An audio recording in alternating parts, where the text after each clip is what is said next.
New York by FS1 NBA analyst Chris Broussard. Chris, good morning. Good morning. Good to have you with us. Good morning, Jenny and Skip. How you guys doing? We're glad to have you. It's good to see you. I'm going to start with you on this, Chris. How big of an issue is this groin strain? Well, was that Skip's idea to show that air ball in the All-Star game? Yes, I liked it. Can we show that again, please? Thank you.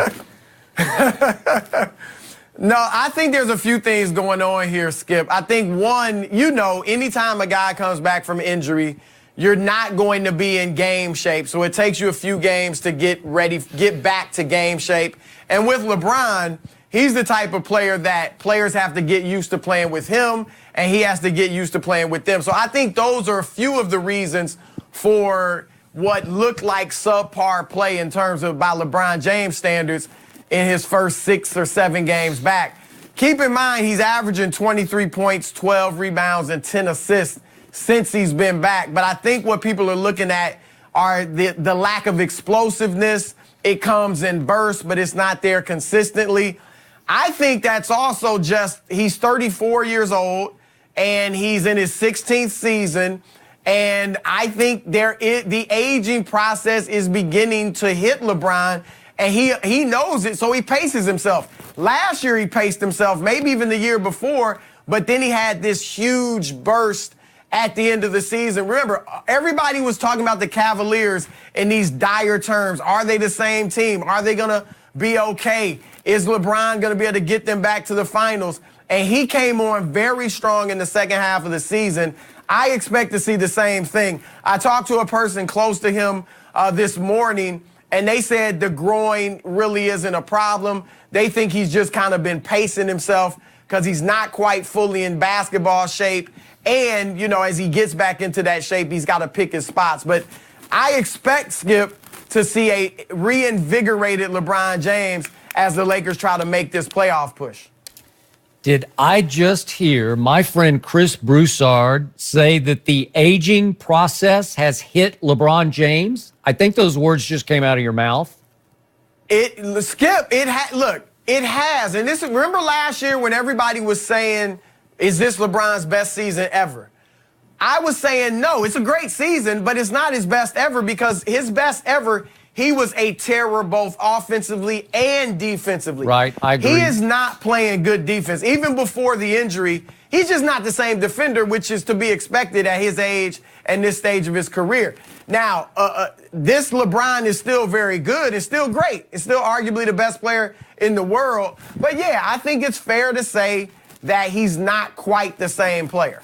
Yet, I'm going to give you this. Down the stretch last year with those Cavaliers, I thought he was a terror offensively. Not defense. He rested on defense, right, but he gave effort, energy, fire, desire on offense at the highest level I've seen in his whole career. I was highly impressed. He did carry that team down the stretch all the way into, to the very end of game 1 of the finals, obviously. Yeah, I think, look, offensively, he's going to be fine. And even we're sitting here talking about the Lakers being concerned about his play. I think a big part of it is what they're seeing defensively.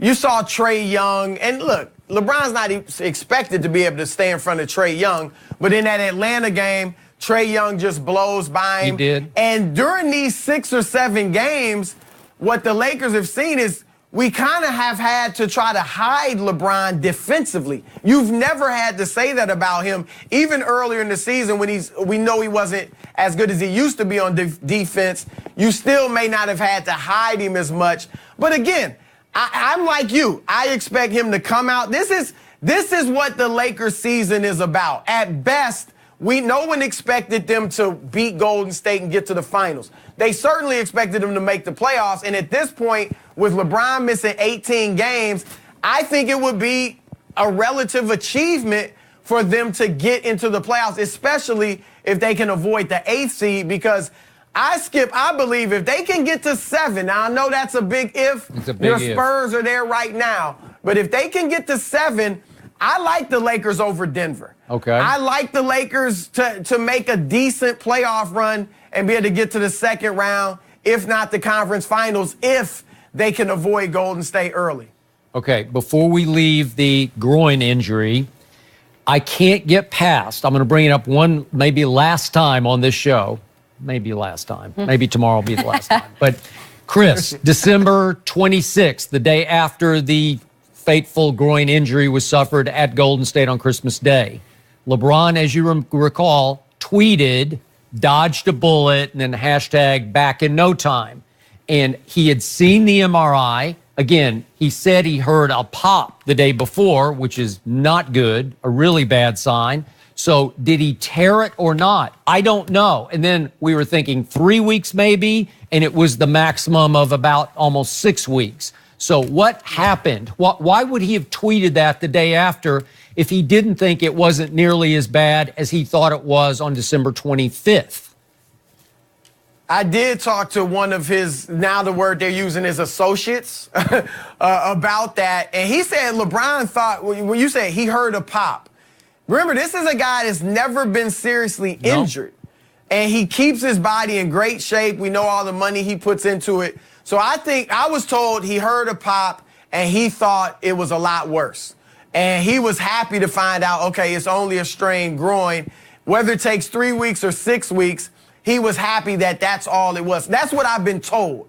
So, and again, I'm hearing that he should be fine, that the groin, they don't think is a problem. I don't think, Skip, if LeBron really thought the groin was still a problem, that he would have played in the All-Star game, or certainly not as much as he played. And by the way, you know, and you saw, look, I'm surprised Kyrie played. I mean, he hadn't played his last 2 games because of the knee, but I don't think LeBron would have played like that. Hey, I was surprised that guy number 2 up in Toronto played. Supposedly he had a big knee injury last week or a knee issue of some kind. I don't know what's going on, but hey, the pass off the backboard from D Wade for the dunk in the fourth quarter, that looked like full-scale LeBron, right? I mean, it looked like he was all out. Well, to your point, even there was a play, I believe, late in the Atlanta game.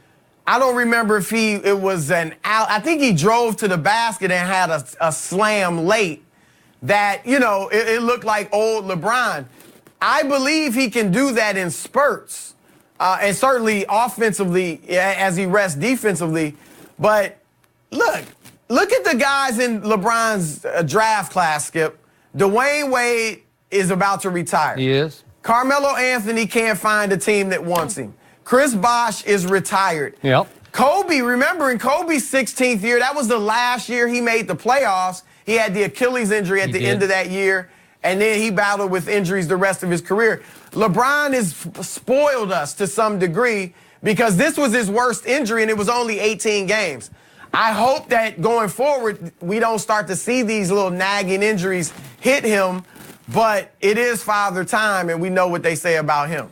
What did you make of our friend Brian Windhorst saying the other day that word on the street is that LeBron now weighs 280 pounds? I've always thought he weighed 280 pounds, but what do you think about that? No, you're actually right, because I know during some of his earlier years in the middle of the year or early in the season, he's in great shape. He would be close to that. But Mike Mancias, who's LeBron's trainer, he's with LeBron everywhere. He's been with him since his days in Cleveland in his first go-round.